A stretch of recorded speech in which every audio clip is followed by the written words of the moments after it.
Hey guys, Larry here for Pro Slam World Podcast, which you've downloaded. You're going to listen to in a moment. But I'd be remiss if I didn't say to go check out Pro Slam World on YouTube. You can find it at, shockingly, Pro Slam World. All one word. You'll find my podcast on there every week. A lot of cool videos on there, wrestling videos, and new content going up shortly. So check it out. YouTube Pro Slam World on YouTube. And with that, let's get into the show.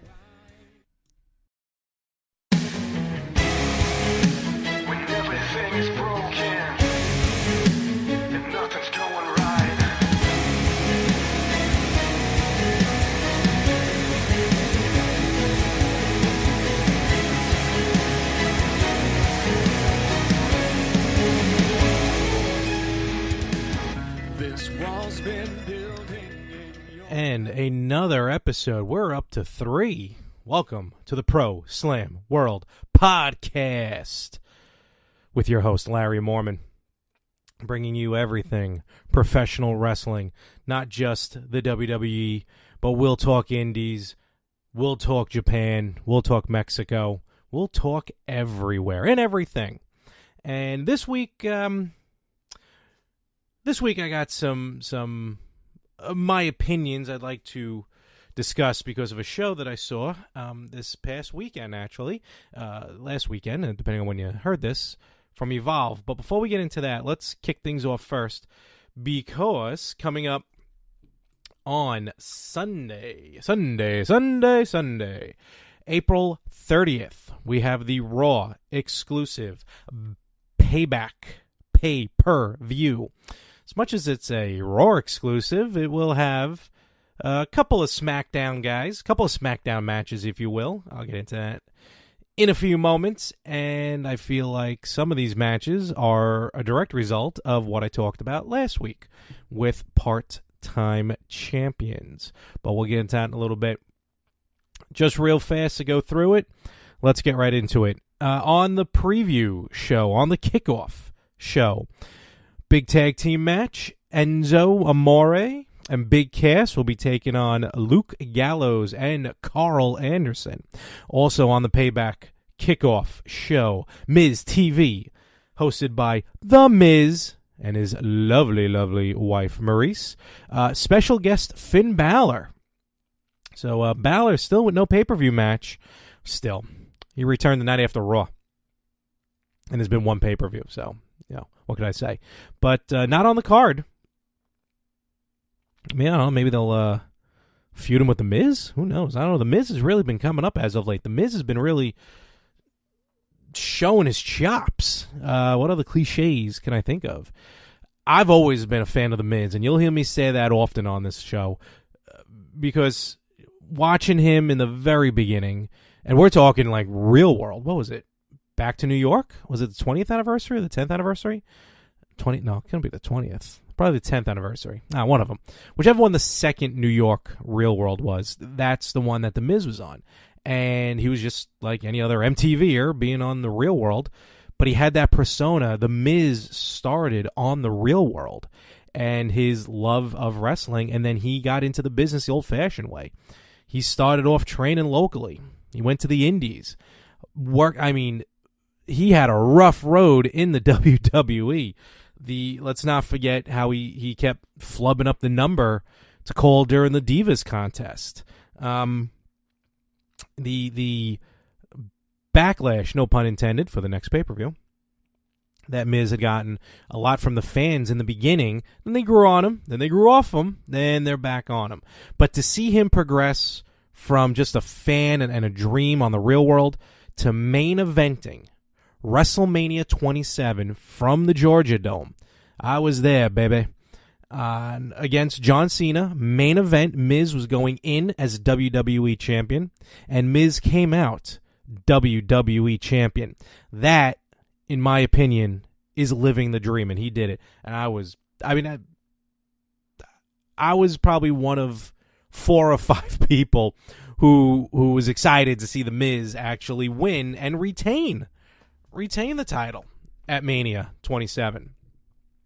So I'd love to see him win another title run. What are you kidding me? I would love to see him as Universal Champion, but we'll talk about the Universal title in a little bit. But that's the kickoff, and then getting onto the main pay-per-view, let's run it down. WWE Cruiserweight action as a rematch, hence the term Payback. So we got a few rematches from WrestleMania. Neville will defend the Cruiserweight Championship against Austin Aries. On the Raw Women's Championship side, Bayley will defend against newly acquired and my favorite superstar in the women's division between Raw and SmackDown, and even throw NXT in there. Bayley will defend against 5 Feet of Fury, Little Miss Bliss, that's right, Alexa Bliss. The Raw Tag Team titles will be defended as the Hardy Boys continue their return on Raw when they go one-on-one, I guess 2-on-2, against Sheamus and Cesaro. Cesaro and Sheamus will look to regain the Red Brand Tag Team Championship. Now, in one of two matches that has impact for both Raw and SmackDown, United States Champion Kevin Owens, the face of the United States, even though he's from Maribel, Quebec, Canada, Kevin Owens will defend the United States Championship against Chris Jericho. Now, Jericho is on Raw. Kevin Owens and the United States Championship are on SmackDown. Because of that, the United States Championship is now property of SmackDown, which means if the Ayatollah of Rock and Rolla, if Y2J Chris Jericho can walk out of Payback, if he can walk out of San Jose, the United States Champion, then Raw will lose Chris Jericho as he will then move to SmackDown Live. Seth Rollins finally will get his hands on Samoa Joe. That feud has been boiling since, right after the day after the Royal Rumble, especially when Samoa Joe tweaked Rollins' knee again. That led to a great match, one of the best matches of the evening at WrestleMania, Rollins and Triple H. But throw Samoa Joe into the mix into this match. Rollins and Joe, they're going to put on a heck of a match at Payback. And Seth Rollins has a lot of payback for Samoa Joe. In the second match that has implications for both the red brand and the blue brand, the WWE Championship will be defended in a House of Horrors match when Randy Orton defends his newly won championship against Bray Wyatt, another rematch from WrestleMania. Now, we do not know the full rules of a House of Horrors match. I sure know the rules of a Chamber of Horrors match, but not necessarily a House of Horrors. From what I heard on SmackDown, if I heard it correctly, the match starts in the House of Horrors, and then it will make its way to the ring. Now, we've seen matches like this before, going both ways, starting in the ring and having to end up in a particular area, like a Buried Alive match, or even the Arkansas Hog Pen match. And we've seen it start somewhere to make its way to the ring, like a Boiler Room Brawl, or, most famously, the Hollywood Backlot Brawl from WrestleMania 12, pardon me. Backlot Brawl, if you haven't seen it, look it up on the WWE Network. Roddy Piper and Goldust. That match, I think it was like the third match of the night or something, on a backlot, just beating the holy hell out of each other. And then it was great because then they, because the Hollywood, the match was, I guess, miles away in Hollywood. WrestleMania that year was in Anaheim. So if you live in California, you know the distance between Hollywood and Anaheim. But what happened is, so they started the match, and then Goldust got into his car, drove off. Piper got into his car, which he got into a white Ford Bronco. And if anyone's old enough to know the significance of a white Ford Bronco, especially in California, you'll know where I'm going with this. So then they cut back to the arena, more matches, and throughout the night they kept filming. They had aerial view of Roddy Piper on his way to the pond in Anaheim, which looked very, very familiar of someone driving in a white Ford Bronco.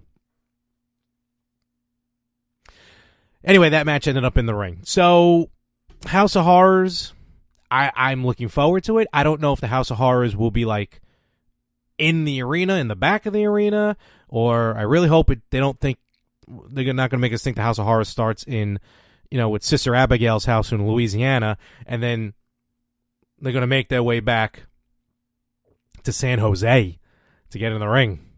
I'm not sure, but I'm looking forward to this House of Horrors. I enjoyed Randy Orton and Bray Wyatt at WrestleMania.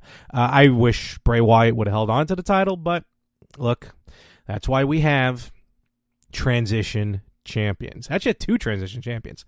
Now I think about it, because Cena beat AJ Styles at the Royal Rumble, and then not even a month later, Bray Wyatt beat John Cena. Not even a month later, Randy Orton beat Bray Wyatt. They should have, me being me, just Styles versus Randy Orton would have been a great match at WrestleMania. But Styles versus Shane McMahon was a great match at WrestleMania. So, things happen for a reason, I guess. Now, again, with that, I'm going to assume, never really came out and said it, but I'm going to assume that if Bray Wyatt is on Raw, and the WWE Championship is ownership of SmackDown. So if Bray Wyatt wins the title, is he going back to SmackDown? Does the championship come to Raw? I guess we'll find out at Payback. And finally, Roman Reigns going one-on-one with Braun Strowman. Really not much needs to be said right there. They've had a match before on pay-per-view, and recently at Nassau Coliseum when Braun Strowman pretty much attempted to kill Roman Reigns on television. Really harken back to the late 80s and wonderful 90s of professional wrestling, when you can try and actually kill someone and just maybe get a slap on the wrist. So, Roman Reigns coming off actually legitly rough couple weeks, losing his brother Rosie from 3 Minute Warning, and he teamed with Hurricane Helms as a superhero in training. So, Roman was off TV anyway, and then the situation with his brother, so I guess there's going to be a lot going through Roman Reigns' head, both legitly and for the match. But Braun Strowman, man, he kind of came out of nowhere. I remember in the beginning, no one really, at least from what I could tell from the crowd, no one was really crazy about Braun. With the going up against all the scrubs. James Ellsworth was his first opponent, but look where Ellsworth is now. But Braun going through these scrubs, going through 2-on-1s, 3-on-1s with guys like a quarter of his size,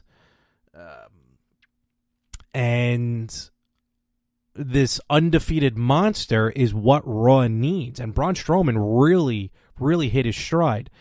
I really do not want to see Roman Reigns, and I do not think that Roman Reigns should win this match. Braun Strowman should come out on top, set him up to go one-on-one with Brock Lesnar, our part-time Universal Champion. So that's the card for Payback.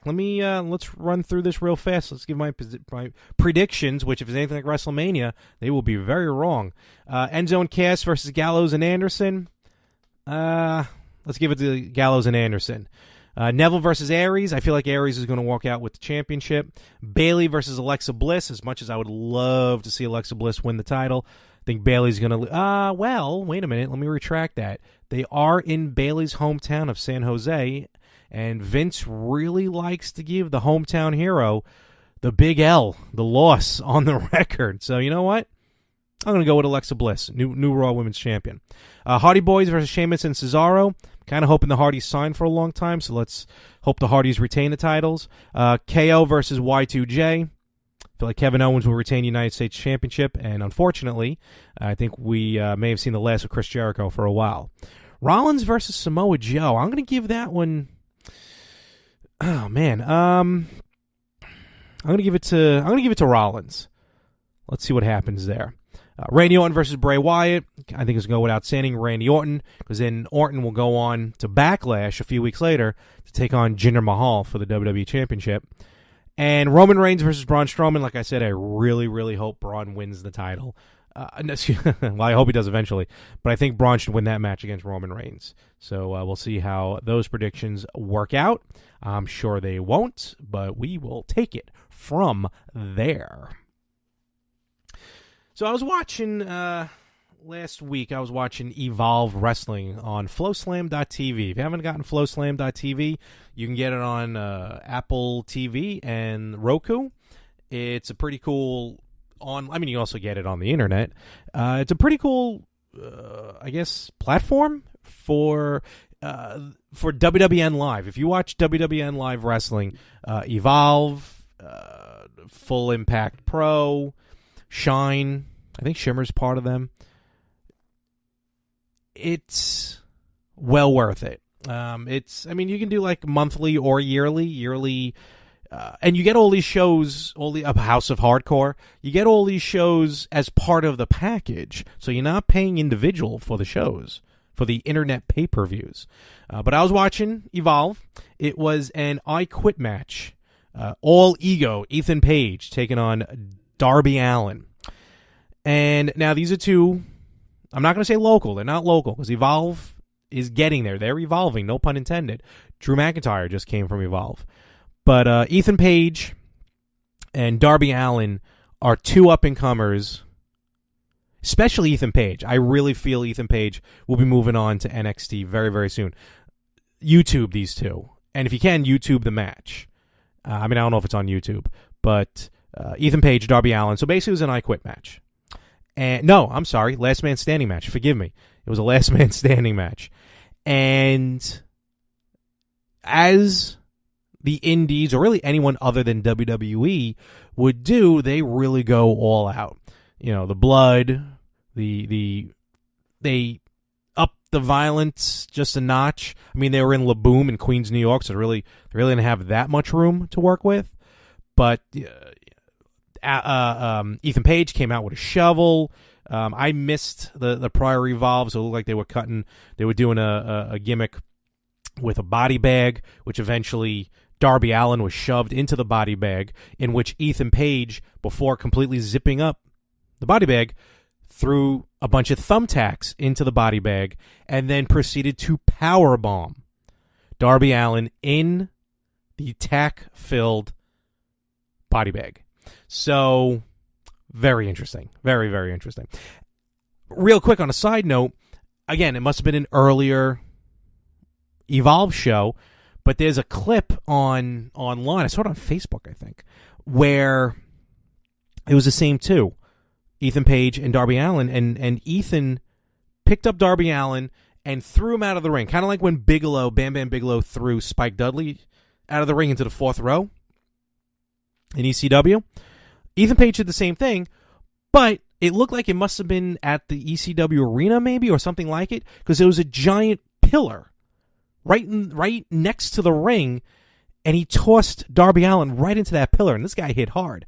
This Darby Allin almost seems like he may be trying to go the path of, and I mean this by no disrespect whatsoever, none whatsoever, but the path of Mick Foley, Sabu, these guys who do the hardcore. He's not slicing and dicing himself, but he's just going a little bit further than anyone else would.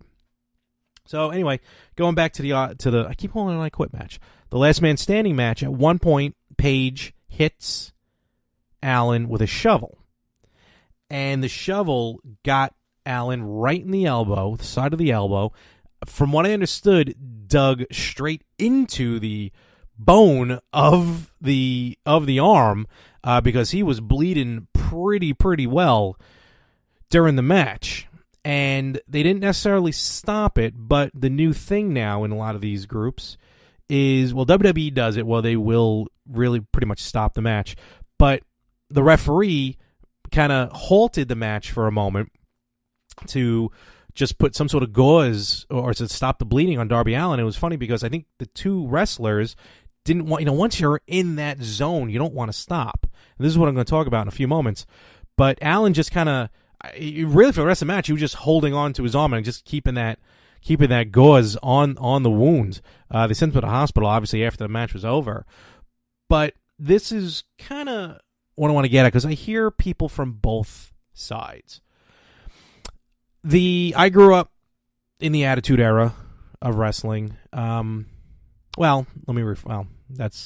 a lie. 80s wrestling, 90s wrestling, early 2000s. Those are all different eras. But with the early 2000s is when I remember, late 90s, early 2000s, when I remember discovering these death matches from Japan and even here in the U.S., using thumbtacks, using barbed wire, later on glass, light tubes. And I will be the first to admit I was all in with that stuff. Combat Zone Wrestling is the number one place that I can think of that really incorporated all of this ultra violence. Over in Japan had a lot of it. FMW did a lot of the exploding steel cage matches, the electrified steel cage matches, the exploding barbed wire matches, the infamous death match tournament, which actually was in 94, so really mid-90s, that had the finals, Cactus Jack and Terry Funk, and just that iconic picture of Foley, Cactus Jack, wearing the crimson mask. Just face just covered in blood. C4 explosions. You can see, if you want to use the F word or wrestling. I hate using the F word in wrestling, but you can't use it in this match. You can see the burnt skin off of Cactus Jack. And I say all this, and it was a tremendous match. For what it's worth, it was a tremendous match. It wasn't violence for the sake of violence. Cactus Jack and Terry Funk put on a match with the tools at hand. Fast forward a few years, though, this is where I have a little bit of a problem with Combat Zone Wrestling, where theirs is violence for the sake of violence. Now, keep in mind, Dean Ambrose was he's a former CZW champion, John Moxley, and he was in these Combat Zone Wrestling every year has a tournament of death, and it gets wackier and wackier. Look it up on YouTube. Dean Ambrose was the recipient of the skill saw. You heard me right. Skill saw. Well, more specifically, a what do you call that? A sawzall to the forehead. So, so the guys from there, from Combat Zone, have made their way into WWE.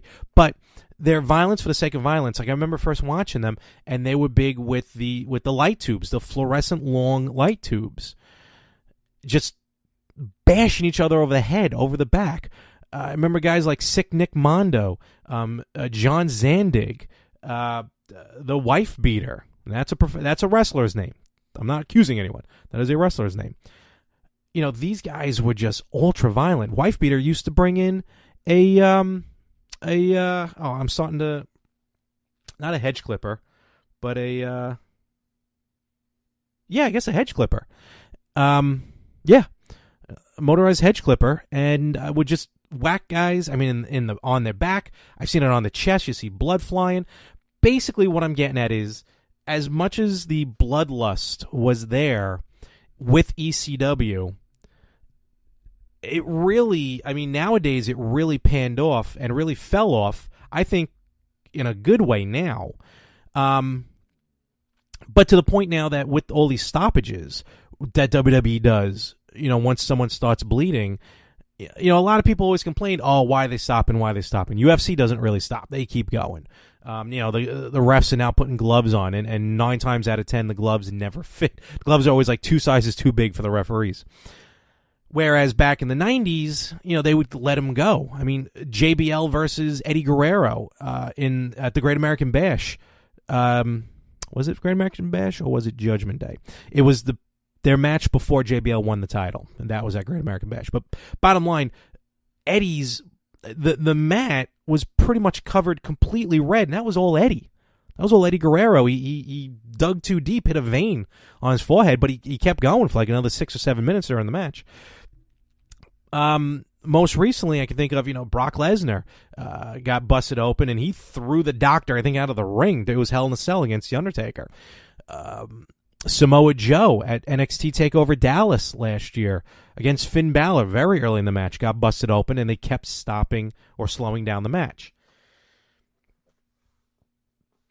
Blood can tell a story, and I think when used properly, once in a while, blood can really heighten a match.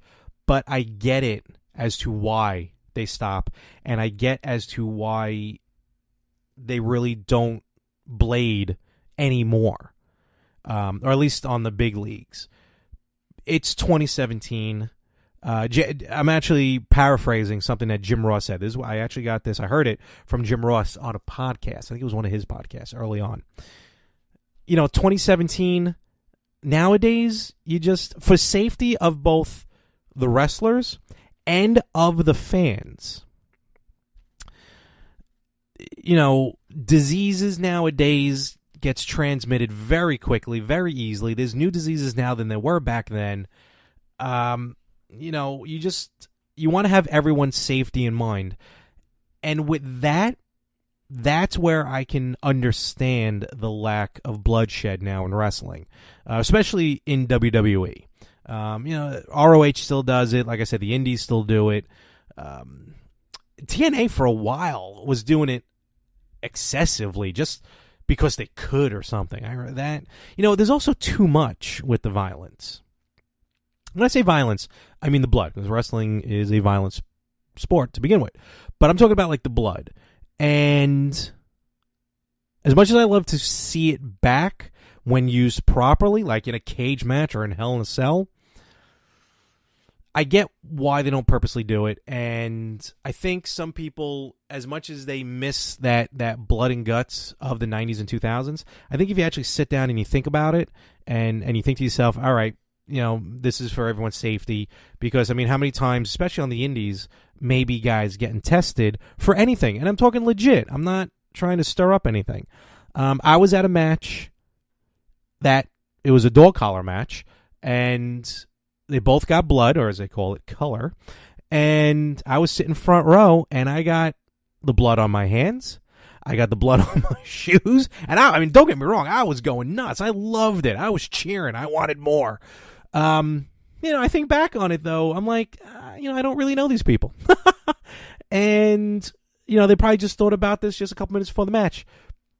So maybe it wasn't the best to necessarily have the blood on me and not necessarily immediately wipe it off because I'm too busy watching the match. So for those looking for that, for the bloodlust of professional wrestling, with everything, we all evolve. The company, the business, I should say, evolves as well, and maybe one day we'll get back to that, because wrestling's very cyclical, peaks and valleys, especially with popularity. But definitely, I am past the blood and guts era of pro wrestling. Even with stuff like Combat Zones, only so many times you can see someone get bashed through a pane of glass, through barbed wire, through fire, onto a bed of thumbtacks, and think, that's interesting. So, but if you want to watch it, if you want to see what I'm talking about, look up Japanese death matches. Look up Combat Zone Wrestling, CZW, Tournament and Death. There's some interesting stuff that you will see, and definitely viewer discretion is advised. So, that's my 2 cents. It's going to be a popular topic, probably not. I'm sure I'm going to get a lot of people who are going to disagree with me on that one. But hey, that's why I'm here. That's why I'm in this seat. And that's why I'm giving you my opinion. If you ever want to get back to me and, you want to, you have some thoughts yourself, you can tweet me at Mohr365, MOHR365. That is me. Pretty much every social media. Follow me there. I'll be more than happy to address your questions. And even if you have any topic suggestions, anything you want me to talk about, put it up right there. and I'll be on a future episode. I would be more than happy to discuss. And I'm looking forward to the pay-per-view on Sunday. Actually, right after that, let me look at the calendar, because April 30th, May 12th, let me check my ticket, because Ring of Honor has a pay-per-view coming up in New York City at their Hammerstein Ballroom, and sure as shoots, I will be there. May 12th, Ring of Honor, War of the Worlds. We'll talk about that next week. Hey, if you see me there, say hi, because I will be at War of the Worlds pay-per-view. So we'll talk about that next week, and we'll see what happens on Raw, on SmackDown. We'll talk Ring of Honor leading up to the pay-per-view. As far as I know right now, Cody Rhodes, it will be a triple threat match in the main event for the ROH World Championship. Obviously, Christopher Daniels is going to be part of it, and the American Nightmare, Cody, is going to be in that match as well. I'm not sure who the third one is. It may have been announced, but I didn't check it yet, but we'll talk about that next time. In the meantime, though, thank you very much for joining. Truly, this road, this endeavor I'm on, it's going to get bigger and better. Trust me, stick with me. Things are just looking up from here.